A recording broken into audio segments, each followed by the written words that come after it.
Hi friends, welcome back to my channel. Today's topic accounts for management subject unit 4 explanation. Unit 4 cash flow statement, tax planning and cost concepts. First introduction. Cash flow statement అంటే ఏంటో చూద్దాం. A cash flow statement is financial report that shows the inflow and outflow of cash and cash equivalents in a business over a specific period. It provides insights into a company's liquidity and cash management.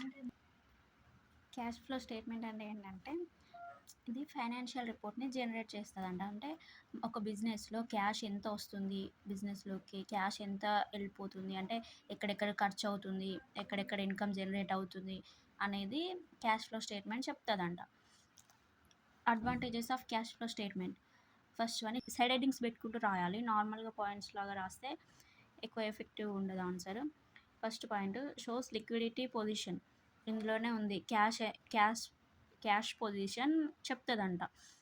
Reveals the company ability to generate cash to meet short term obligations. Example paying suppliers, employees.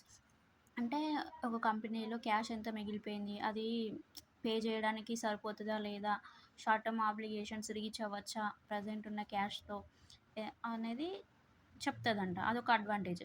Second one, helps in decision మేకింగ్కి use అవుతుంది. Planning కానీ, investment, financing దానికి. అలానే indicates cash management efficiency. అంటే ఎలా అంటే ఒక company ఎలా మేనేజ్ చేస్తుంది క్యాష్ని, కలెక్ట్ చేసే దగ్గర కలెక్ట్ చేస్తుందా, పే చేసే దగ్గర పే చేస్తుందా అనేది చెక్ చేస్తుందంట. AIDS in forecasting. అంటే ప్లానింగ్, ఫ్యూచర్లో క్యాష్ అనేది ఎంత రావచ్చు కంపెనీలోకి, ఎంత అవుట్ గోయింగ్ ఉంటుంది, ఎంత ఇన్కమింగ్ ఉంటుంది, అంటే ఎంత సేల్స్ అవుతాయి, ప్రాఫిట్స్ ఎంత ఉంటాయి, మనం ఎక్కడెక్కడ పే చేయాలి అనేది ముందే ఫోర్కాస్ట్ చేయడం అన్నట్టు. ఈ 4 పాయింట్స్ అడ్వాంటేజెస్ కింద రాయండి, మీకు గుర్తుంటాయి, ఇవి ఈజీగానే ఉన్నాయి points. Next, utilities of cash flow statement. మనకి క్వశ్చన్ ఇది అడగవచ్చు. ఒకవేళ నార్మల్గా మీకు ఆన్సర్ అక్కడ క్వశ్చన్ అడిగింది రాకపోతే మీరు cash flow statement definition, advantages, utilities రాసేసి రండి, ఏం కాదు. అటెంప్ట్ చేయకుండా ఉండడం కంటే ఏదో ఒకటి రాయడం బెటర్ కదా. సో యూటిలిటీస్ ఏంటంటే క్యాష్ ఫ్లో స్టేట్మెంట్ అనేది ఎక్కడెక్కడ యూజ్ అవుతుంది, ఎవరెవరికి యూజ్ అవుతుంది అనేది క్వశ్చన్. ఫర్ మేనేజ్మెంట్కి యూజ్ అవుతుందంట. Helps in assessing the companies liquidity, making decisions about investments and planning for future growth ఒక కంపెనీ అనేది ఫ్యూచర్లో గ్రో అవ్వడానికి మంచి డెసిజన్స్ తీసుకోవడం, కంపెనీలో క్యాష్ ఎంత ఉంది, ఎంత ఇన్వెస్ట్ చేయొచ్చు అనేది తెలియడం కోసం మేనేజ్మెంట్కి యూజ్ అవుతుందంట. ఫర్ ఇన్వెస్టర్స్ క్యాష్ ఇన్వెస్ట్ చేసే ముందు ఆ కంపెనీ యొక్క ఫైనాన్షియల్ స్టేటస్ చెక్ చేస్తారు కదా, సో అది. ఫర్ క్రెడిటార్స్, ఎవరైతే మనీ లెండింగ్కి ఇస్తారో వాళ్ళు చెక్ చేస్తారు అన్నట్టు, కంపెనీ మంచి పొజిషన్లో ఉందా లేదా, అది క్రెడిటార్స్కి యూజ్ అవుతుంది. ఫైనాన్షియల్ అనలిస్ట్, ఎవరైతే ఆడిటర్స్ ఉంటారు కదా, ఫైనాన్షియల్ పొజిషన్ చెక్ చేస్తారు కదా, అంటే మేనేజ్మెంట్కి డేటా మొత్తం ఇస్తారు కదా, కంపెనీ ప్రాఫిట్స్లో ఉందా, లాస్లో ఉందా అనేది. సో వాళ్ళకు కూడా ఈ క్యాష్ ఫ్లో స్టేట్మెంట్ అనేది యూజ్ అవుతుందంట. Explain the steps involved in cash flow statement. Cash flow స్టేట్మెంట్లో ఏమేమి స్టెప్స్ ఉంటాయని అడుగుతున్నా. అంటే ఈ క్వశ్చన్ మీరు ప్రాబ్లమేటిక్ నేర్చుకుంటే ఈ థియరీ ఈజీగా రాయొచ్చు. మ్యాక్సిమం ప్రాబ్లమ్స్ చూసుకోండి, థియరీ అనేది సెకండరీగా పెట్టుకోండి. కానీ ఒకవేళ మీకు ప్రాబ్లమ్స్ రాకపోతే అప్పుడు థియరీ అటెంప్ట్ చేయడానికి ఈజీగా ఉంటుంది. Step 1, determine cash flows from operating activities. ఇందులో ఇప్పుడు మన క్యాష్ ఫ్లో స్టేట్మెంట్లో 3 యాక్టివిటీస్ ఉంటాయి. ఒకటి cash flow from operating activities, cash flow from investing activities, cash flow financing activities, 3 ఉంటాయి. ఈ 3 అనేది గుర్తుపెట్టుకోండి. ఆపరేటింగ్ యాక్టివిటీస్ అంటే మనం డైలీ లైఫ్లో చేసే డైలీ సేల్స్ కానీ అందులో వచ్చే క్యాష్ ఏంటిదో అది ఆపరేటింగ్ యాక్టివిటీస్ కింద వస్తాయి.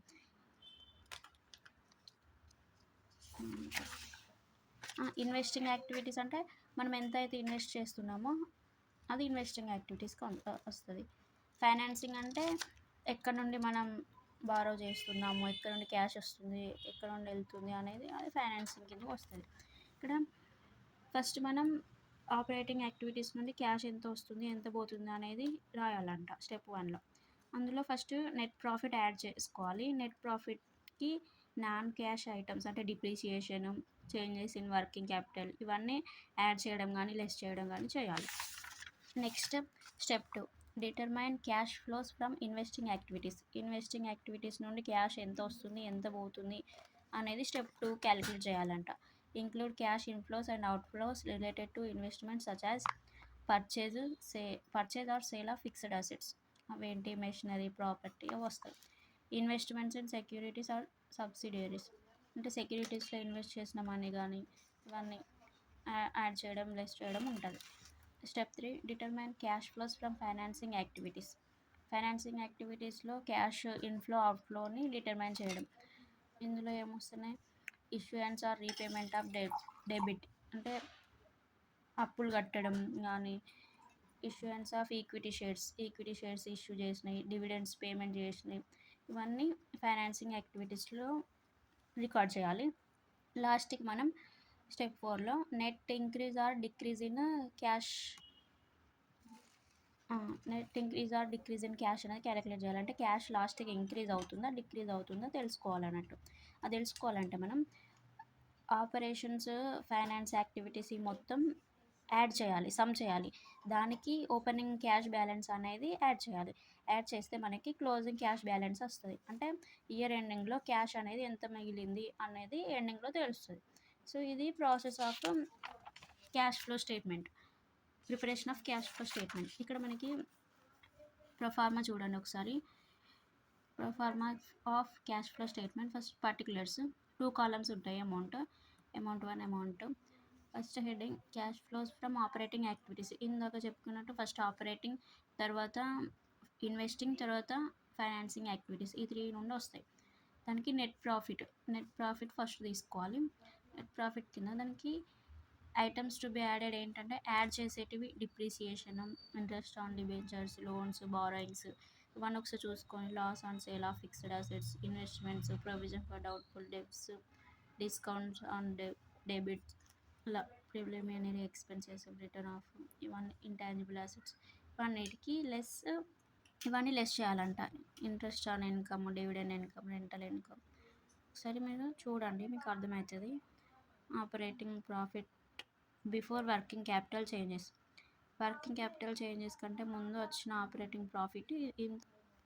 దానికి డిక్రీజ్ ఇన్ కరెంట్ అసెట్స్లో డిక్రీజ్ అయిన ఏంటో అవన్నీ యాడ్ చేయాలంట.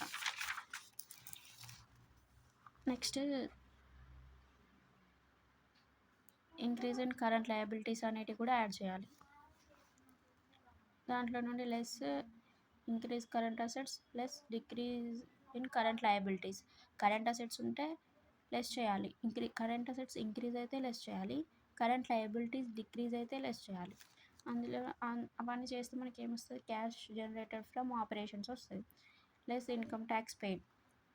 Cash flow before extraordinary items, add or less extraordinary items. Net cash from operating activities. ఇవన్నీ చేస్తే మనకు ఆపరేటింగ్ యాక్టివిటీస్ వస్తుంది.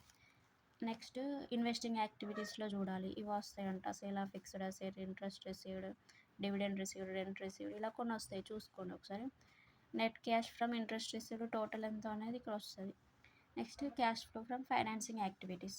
ఇక్కడ ఆపరేటింగ్ యాక్టివిటీస్ వచ్చింది, ఇన్వెస్టింగ్ యాక్టివిటీస్ వచ్చింది, నెక్స్ట్ ఫైనాన్సింగ్ యాక్టివిటీస్. ఇందులో issue of share of debentures and ఇంకా మిగతా వస్తాయి.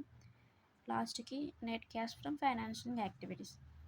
Next net increase or decrease in cash and cash ఈక్వివాలెంట్స్. అంటే క్యాష్లో ఇంక్రీజ్ ఎంత శాతం ఇంక్రీజ్ ఉంది ఆర్ డిక్రీజ్ ఉంది అనేది ఇక్కడ వస్తుంది. నెక్స్ట్ దానికి ఓపెనింగ్ బ్యాలెన్స్ యాడ్ చేయాలి. ఓపెనింగ్ బ్యాలెన్స్ యాడ్ చేస్తే లాస్ట్కి వచ్చే ఆన్సరే cash and cash equivalents of the year end. అంటే లాస్ట్కి ఆర్గనైజేషన్లో మిగిలిపోయిన క్యాష్ ఎంత అనేది ఫైండ్ అవుట్ చేయొచ్చు మనం. ఇది ప్రాసెస్. ఒకసారి మీరు ఈ ఫార్మాట్ అంతా చూసుకోండి, మీకు అర్థమవుతుంది.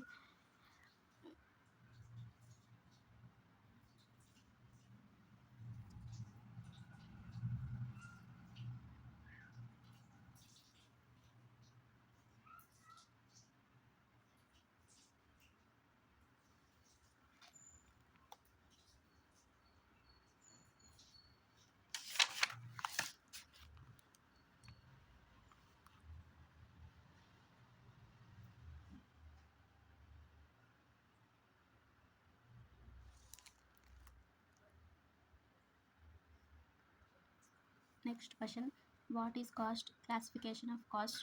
ఈ క్వశ్చన్లో ఏంటంటే కాస్ట్ గురించి తెలుసుకుంటాం. అందులో different types of cost short క్వశ్చన్కి వచ్చినా కూడా ఇందులో కవర్ అవుతాయి. చాలా టాపిక్స్ కవర్ చేశాను ఇందులో. A cost is the amount of money a business spends to produce goods or services. It includes expenses like raw materials, labor, and overhead. Costs are crucial for determining pricing, budgeting, and financial planning. Cost అనేది ఒక కంపెనీలో, ఒక ఆర్గనైజేషన్లో ఒక గూడ్స్ని కానీ సర్వీస్ని కానీ ఒక ప్రోడక్ట్ని ప్రొడ్యూస్ చేయడానికి అయ్యే ఖర్చుని కాస్ట్ అంటారంట. అది ఏంటంటే దేని మీద ఖర్చు చేస్తారు? రా మెటీరియల్స్ మీద, లేబర్స్ మీద, అలా ఇన్వెస్ట్మెంట్స్ మీద అన్ని ఖర్చు చేసే వాటిని కాస్ట్ అంటారు. Classification of cost. కాస్ట్ అనేటివి చాలా రకాలు ఉన్నాయి. బేస్డ్ ఆన్ నేచర్ అంటే నేచర్ ఉంటుంది కదా, దానికి సంబంధించిన విధంగా. అంటే దాంట్లో డైరెక్ట్ కాస్ట్, ఇండైరెక్ట్ కాస్ట్. నేచర్కి సంబంధించి అయితే డైరెక్ట్ ఫ్లో అయితే, డైరెక్ట్ కాస్ట్ అంటే ఏంటంటే which are used in production. అంటే ఈ కాస్ట్ అనేటివి ప్రొడక్షన్ చేయడానికి యూజ్ అవుతాయి అన్నమాట. అంటే ఎగ్జాంపుల్ ఇక్కడ cost of would for making furniture. ఇక్కడ వుడ్ అనేది కొంటున్నాం, ఆ కొనడానికి అయ్యే ఖర్చే డైరెక్ట్ కాస్ట్ అంటున్నాం. ఇక్కడ ఇండైరెక్ట్ అంటే ఇప్పుడు వుడ్కి అయినాయి కదా, ఆ వుడ్ని రెడీ చేయడానికి ఎలక్ట్రిసిటీ కానీ ఇట్లా ఫ్యాక్టరీ రెంట్ కానీ యూటిలిటీస్ ఉంటాయి కదా, అది ఇండైరెక్ట్ అవుతుంది. అంటే ఇది ప్రొడక్షన్ కాదు, కానీ ప్రొడక్షన్ కావడానికి ఎంతో కొంత యూజ్ అవుతుంది, కానీ మెయిన్ థింగ్ ప్రొడక్షన్కి కాదు. లైటింగ్ కానీ రెంట్ దానికి యూజ్ అవుతుంది. ఇది ఇండైరెక్ట్ కాస్ట్ అవుతుంది. నెక్స్ట్ బేస్డ్ ఆన్ బిహేవియర్ మీద కూడా ఆధారపడి కాస్ట్ ఉంటాయంట. ఫిక్స్డ్ కాస్ట్ అంటే ఏదైతే ఈ ఫిక్స్డ్ కాస్ట్ అనేది ప్రొడక్షన్ వాల్యూ మీద డిపెండ్ అవ్వదు. అంటే ప్రొడక్షన్ వాల్యూ ఇంక్రీజ్ అయితే ఇంక్రీజ్ అవ్వడం, డిక్రీజ్ అయితే డిక్రీజ్ అవ్వడం అంతేం ఉండదు. ఇప్పుడు ఒక ఫ్యాక్టరీని రెంట్కి తీసుకున్నాం ఎగ్జాంపుల్. ఒక ఫ్యాక్టరీని రెంట్కి తీసుకుంటే ఒక మంత్లో ప్రొడక్షన్ ఇంక్రీజ్ అయి ఉంటుంది, ఒక మంత్లో డిక్రీజ్ అయి ఉంటుంది. ఇప్పుడు డిక్రీజ్ అయ్యింది కదా, నువ్వు రెంట్ తక్కువ ఇస్తావా? ఇవ్వవు కదా. అది అన్నట్టు అది ఫిక్స్డ్ కాస్ట్, అంటే ఫిక్స్గా ఉంటుంది. వేరియబుల్ కాస్ట్ అంటే ప్రొడక్షన్ ఇంక్రీజ్ అయితే ఇంక్రీజ్ అవుతుంది, డిక్రీజ్ అయితే డిక్రీజ్ అవుతుంది కాస్ట్ కూడా. ఇక్కడ రా మెటీరియల్స్, లేబర్ ఎగ్జాంపుల్స్ ఇట్లా వస్తాయి. ఇప్పుడు ఒక ప్రోడక్ట్కి కాస్ట్ ఇంక్రీజ్ అయితే కాస్ట్ ఆఫ్ రా మెటీరియల్స్ కూడా ఇంక్రీజ్ అవుతాయి కదా, అది వేరియబుల్ కాస్ట్ అన్నట్టు. సెమీ వేరియబుల్ కాస్ట్ అంటే ఫిక్స్డ్ అండ్ వేరియబుల్ కాంపోనెంట్స్. అంటే ఇప్పుడు మీరు ఒక ఫోన్ కొన్నప్పుడు కాస్ట్ అనేది ఫిక్స్డ్ ఉంటుంది, కానీ దాని రీఛార్జెస్ అనేటివి చేంజ్ అవుతాయి. అది ఫోన్ అనేది ఇక్కడ example semi variable cost. Based on function. ఇందులో 4 టైప్స్ ఉన్నాయి. ప్రొడక్షన్ అంటే ఒక ప్రోడక్ట్ మ్యానుఫ్యాక్చర్ కావడానికి యూజ్ అయ్యే ఖర్చుని ప్రొడక్షన్ కాస్ట్ అంటాము. దానికి fabric cost for making clothes prepare చేయడానికి ఫ్యాబ్రిక్ కొంటాం కదా, ఫ్యాబ్రిక్ అయ్యే ఖర్చు ఇక్కడ ప్రొడక్షన్ ఖర్చు అంటున్నాం. అడ్మినిస్ట్రేటివ్ అంటే మేనేజింగ్ ఛార్జెస్. అంటే ఆఫీస్లో చిన్న చిన్న ఖర్చులు ఉంటాయి కదా, రెంట్ కానీ శాలరీస్ ఇవ్వడం, అలా మెయింటెనెన్స్ ఖర్చు అన్నట్టు. సెల్లింగ్ కాస్ట్ అంటే సేల్ చేయడానికి మార్కెటింగ్, అడ్వర్టైజింగ్ అవన్నీ చేస్తాం కదా, అది ఎగ్జాంపుల్స్ వస్తాయి. డిస్ట్రిబ్యూషన్ కాస్ట్ అంటే డిస్ట్రిబ్యూషన్ అవ్వడానికి. ఇప్పుడు ప్రోడక్ట్ అనేది ఒక దగ్గర మ్యానుఫ్యాక్చర్ అవుతుంది, దాన్ని కస్టమర్కి డిస్ట్రిబ్యూట్ చేసే టైంలో ట్రాన్స్పోర్టేషన్ ఛార్జెస్ అవుతాయి కదా, డెలివరీ ఛార్జెస్ అని చెప్పొచ్చు. బేస్డ్ ఆన్ డెసిషన్ మేకింగ్ మీద కూడా కొన్ని కాస్ట్ ఉంటాయంట. ఆపర్చునిటీ కాస్ట్ అంటే ఇప్పుడు నీకు రెండు ఛాన్సెస్ ఉన్నాయి, టూ ఆప్షన్స్ ఉన్నాయి. అందులో నువ్వు ఒక ఆప్షన్ చూస్ చేసుకుంటే ఇంకొక ఆప్షన్ మిస్ అవుతున్నావు కదా. అంటే ఈ ఆప్షన్ చూస్ చేసుకుంటే దీనితో యూజ్ ఎంతో కొంత ఉంటుంది, అలానే ఇంకొక ఆప్షన్ యూజ్ చేసుకోకపోతే ఇక్కడ ఎంతో కొంత మిస్ అవుతున్నావు కదా. సో ఆ మిస్ అయ్యేదాన్ని ఆపర్చునిటీ కాస్ట్ అంటారు. సంక్ కాస్ట్ అంటే అది ఆల్రెడీ ఇంకా అంటే ఆ ఖర్చు అనేది అయ్యింది, అది మళ్ళీ మనం రిటర్న్ తెచ్చుకోలేము ఆ మనీ, అది కెనాట్ బి రికవర్డ్ అని చెప్పొచ్చు, అది సంక్ కాస్ట్ అవుతుంది. ఇంక్రిమెంటల్ కాస్ట్ అంటే అడిషనల్ కాస్ట్. ఇప్పుడు మనం ఒక స్పెసిఫిక్ డెసిషన్ తీసుకుంటే, అరే ఈ ఐడియా వేస్ట్గా వచ్చింది నాకు, దీని మీద ఎక్కువ ఖర్చు అయింది అని చెప్తాం కదా, అలా అడిషనల్ కాస్ట్ అనేది అవుతుంది అన్నట్టు. అవి కాస్ట్. ఇది classification of cost. Next what is cost sheet అంటే ఏంటి? A cost sheet is a document that provides a detailed breakdown of the cost incurred in producing a product or providing service. It helps in business determine the total cost of production, set selling price and analyze profitability. అంటే ఇప్పుడు cost అంటే ఏమనుకున్నాం, ఒక ప్రొడక్షన్‌కి ఒక ప్రోడక్ట్‌ని manufacture చేయడానికి అయ్యే ఖర్చుని కాస్ట్ అనుకున్నాం కదా! ఆ ప్రోడక్ట్‌ని మ్యానుఫ్యాక్చర్ చేసే టైంలో ఎక్కడెక్కడ ఎంత ఖర్చవుతుందనేది ఒక్క దాంట్లో రాస్తాం కదా! దేంట్లో రాస్తామో దాన్నే కాస్ట్ షీట్ అంటారట. ఏం లేదు, ఈజీ. సో, ఇవి ఈ ప్రాబ్లమ్ చూడండి. ఇక్కడ బ్యాలెన్స్ షీట్ ఇచ్చాడు. Liabilities, assets. ఈ క్వెషన్ ఒకసారి చూసుకోండి మీరు. క్వెషన్ చదవండి. నెక్స్ట్ ఇక్కడ ఆన్సర్ ఇందాక ప్రొఫార్మా చెప్పాను కదా! ఆ ప్రొఫార్మాలో ఏవేవి ఎక్కడెక్కడ వస్తాయో మీరు ఒకసారి ఐడెంటిఫై చేసుకొని ప్రాబ్లమ్ సాల్వ్ చేయండి. ఈ ప్రొఫార్మా అంతా చదువుకుంటేనే మనకి ప్రాబ్లమ్ చేయడానికి ఉంటుంది. ఫస్ట్ ఏమన్నా cash flow from operating activities ఏమేమి ఉంటాయో దాంట్లో నుండి వచ్చే క్యాష్ అనేది. ఫస్ట్ నెట్ ప్రాఫిట్ అని చెప్పుకున్నాం కదా ఇందాక. నెట్ ప్రాఫిట్‌లో ఇక్కడ ఎంత ఇచ్చాడు net profit for the year 2001 amounts to 45,000. అది ఇక్కడ వేసుకోవాలి. క్వెషన్‌లో ఉన్నాయి. ఇక్కడ ఇప్పుడు ఈ ఫార్మాట్ అంతా మనం నేర్చుకుంటే క్వెషన్‌లో దేనికి ఏ అమౌంట్ ఇచ్చాడో ఆ అమౌంట్ ఇక్కడ సబ్స్టిట్యూట్ చేసి లాస్ట్‌కి బ్యాలెన్స్ చేస్తే అయిపోతది. యాడ్ చేసే దగ్గర యాడ్ చేయడం, లెస్ చేసే దగ్గర లెస్ చేస్తే ఆన్సర్ అనేది వచ్చేస్తది. ఓన్లీ మీకు ప్రొఫార్మా అనేది ఇంపార్టెంట్. ఈ ప్రొఫార్మా రాకుండా మీరు ఆన్సర్ చేయలేరు. ఓన్లీ ఈ ప్రొఫార్మా వస్తే ఆన్సర్ అనేది సింపుల్ అయిపోతది. ఇక్కడ ఏమంటున్నా, adjustments for non cash and non operating items అవేంటో యాడ్ చేయాలి. ఇక్కడ యాడ్ చేసేటి depreciation, loss on sale of machine, ఈ రెండే ఇచ్చాడు ప్రాబ్లంలో. సో అందుకే ఇవి రెండే తీసుకున్నాడు. మీరు అన్నీ ఒకసారి చూసుకోండి, ఏది ఎందులో వస్తుందో మనకు ఐడియా ఉంటే ఆ ప్రాబ్లంలో ఇచ్చిన ఐటమ్స్ ఎక్కడెక్కడ వేయాలో అక్కడ వేసి అమౌంట్ వేసి యాడ్ చేసేది ఉంటే యాడ్ చేయడం, లెస్ చేస్తే లెస్ చేయడం చేసి లాస్ట్కి బ్యాలెన్స్ చెక్ చేస్తే అయిపోతుంది.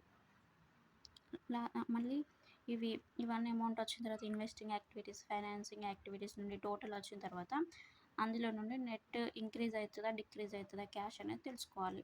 ఇక్కడ నెట్ డిక్రీజ్ అయింది కాబట్టి ఇక్కడ డిక్రీజ్ అని రాసుకున్నారు.